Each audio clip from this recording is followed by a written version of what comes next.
Good morning +1 class.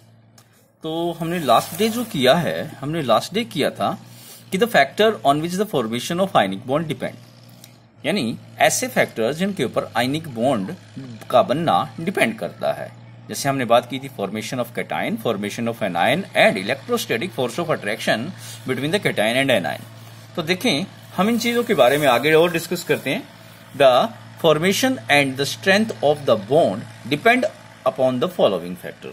जो ionic bond बनता है उसका जो फॉर्मेशन है और जो उसकी स्ट्रेंथ है वो किन बातों पर डिपेंड करती है।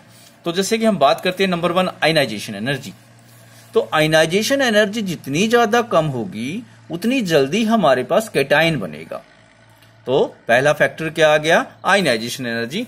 Lower will the ionisation energy easy from the formation of cation. तो अगला हमारे पास दूसरा फैक्टर जो आता है वो होता है इलेक्ट्रॉन एफिनिटी। इलेक्ट्रॉन एफिनिटी सहायता करता है फॉर्मेशन ऑफ एनायन में। तो इलेक्ट्रॉन एफिनिटी की वैल्यू जितनी ज्यादा नेगेटिव होगी तो उतनी जल्दी हमारे पास एनायन का फॉर्मेशन होगा। तो हमारे पास दो फैक्टर हो गए। तीसरे फैक्टर के ऊपर हम बात करते हैं। तीसरा फैक्टर है हमारे pass lattice enthalpy. Lattice enthalpy जो हमारे पास कैटायन बना है और एनायन बना है, दोनों के बीच में अट्रैक्शन होगा। तो जितना ज्यादा दोनों के बीच में फोर्स ऑफ अट्रैक्शन होगा उतनी ज्यादा हमारे पास लैटिस एंथैल्पी होगी। तो higher is the lattice enthalpy greater will be the stability of ionic compound. तो मतलब ज्यादा लैटिस एंथैल्पी क्या बताती है, ज्यादा फोर्स ऑफ अट्रैक्शन के बारे में बताती है कैटायन और एनायन के बीच में।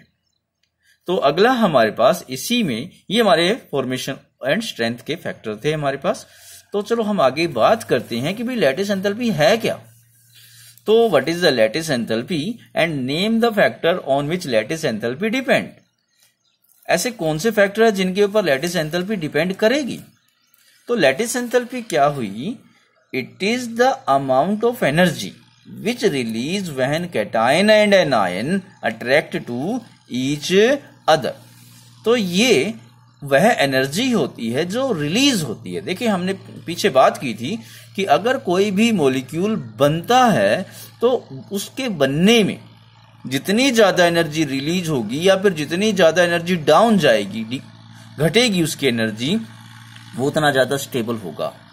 तो मतलब अब कैटायन और एनायन के अट्रैक्शन से जो एनर्जी वहां पर रिलीज होगी उसकी वजह से जितनी ज्यादा एनर्जी रिलीज होगी उतना ज्यादा वो स्टेबल बनता जाएगा। तो मतलब ये वह अमाउंट ऑफ एनर्जी है जो रिलीज होती है कैटायन और एनायन के अट्रैक्शन के द्वारा, ताकि जो मॉलिक्यूल है वो ज्यादा स्टेबल बन सके। आज जैसे it is depend upon the 2 factor, हम यहां पर बात करते हैं ये 2 फैक्टरों पर डिपेंड करता है। तो हमारे पास पहला फैक्टर हो गया है साइज ऑफ आयंस। अब देखें, जितना छोटा साइज ऑफ आयन होगा अब एटमों के बीच की दूरी उतनी कम होगी। कैटायन जितना ज्यादा छोटा होगा अब वो दूर से बाहरी दूसरे आयन्स को अट्रैक्ट करने की क्षमता ज्यादा रखेगा। तो मतलब ज्यादा अट्रैक्शन होगा तो मतलब लैटिस एंथैल्पी क्या होगी, ज्यादा होगी। तो size of ion will be the smaller, the lattice enthalpy will be the higher. तो चलो हम बात करते हैं आगे दूसरा जो फैक्टर हमारे पास आता है। दूसरा फैक्टर हमारे पास क्या आता है, दूसरा फैक्टर हमारे पास आता है चार्ज ऑन द आयन। अब आयन के ऊपर जितना ज्यादा चार्ज होगा उतना ज्यादा फोर्स ऑफ अट्रैक्शन होगा, और जितना ज्यादा फोर्स ऑफ अट्रैक्शन होगा उतनी ज्यादा हमारे पास लैटिस एनर्जी होगी उनके बीच में। ऐसे हमारे पास फॉर्मूला लेते हैं, जो कैटायन और एनायन के ऊपर जो अट्रैक्शन का नियम लगता है वो तो लगता है कूलम्ब्स लॉ। कूलम्ब्स लॉ के अनुसार F is equal to 1/4 pi epsilon naught, ये कांस्टेंट है। Q1 इंटू में Q2 अपॉन में R²। तो यहां Q1 और Q2 हुए चार्ज ऑफ कैटायन और charge of anion, and R हुई इनके बीच की दूरी। तो Q1 और Q2 की वैल्यू देखें, इन दोनों का जितना ज्यादा वैल्यू होगा तो इन दोनों के प्रोडक्ट की वैल्यू उतनी ज्यादा आएगी। तो जितने ज्यादा इनके प्रोडक्ट की वैल्यू आएगी F की वैल्यू उतनी ज्यादा होगी, फोर्स ऑफ अट्रैक्शन उतना ज्यादा होगा। R को चेक करें तो R देखें, R उनके बीच की दूरी हो गई है। तो R की यानी जितनी कम दूरी होगी, दूरी कब होगी, दूरी कम जब होगी जब उनका साइज छोटा होगा। तो R की वैल्यू जितनी कम होगी तो R² की वैल्यू और कम हो जाएगी, जिसकी वजह से उनके बीच का फोर्स ऑफ अट्रैक्शन क्या हो जाएगा, बढ़ जाएगा। तो इस प्रकार ये उन फैक्टर पे डिपेंड करते हैं। आगे हम बात करते हैं हमारे बोर्न-हार्बर साइकिल के बारे में। बोर्न-हार्बर साइकिल क्या बताता है? तो देखें, जब एक एलिमेंटल स्टेट से जब कोई भी हमारे पास एटम या आयंस बनने के बाद वो आयनिक कंपाउंड बनाते हैं, ये उसके पूरे सिस्टम के दौरान जो एनर्जी चेंज होती है उसके बारे में ये बताता है। जैसे कि the energy change involving the formation of ionic compound, यानी आयनिक कंपाउंड जब बनते हैं तो वहां पर कई प्रकार की एनर्जी वहां पर चेंज होती है फ्रॉम द कंस्टिट्यूएंट एलिमेंट, क्योंकि स्टार्टिंग कंस्टिट्यूएंट एलिमेंट से होता है। Can be studied with the help of A thermochemical cycle.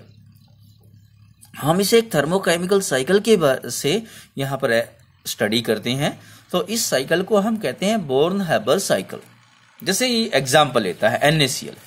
NaCl के फॉर्मेशन में देखें, स्टार्टिंग में लेते हैं सोडियम मेटल और क्लोरीन गैस, दोनों हमने एलिमेंटल स्टेट में ले ली। सोडियम सॉलिड स्टेट में होगी रूम टेम्परेचर पे। सबसे पहले सोडियम जो मेटल है उसको हम गैस में कन्वर्ट करेंगे। तो हमारा पहला स्टेप क्या हुआ है? सोडियम जो सॉलिड स्टेट में है उसके ऊपर अप्लाई हुई सब्लिमेशन एनर्जी।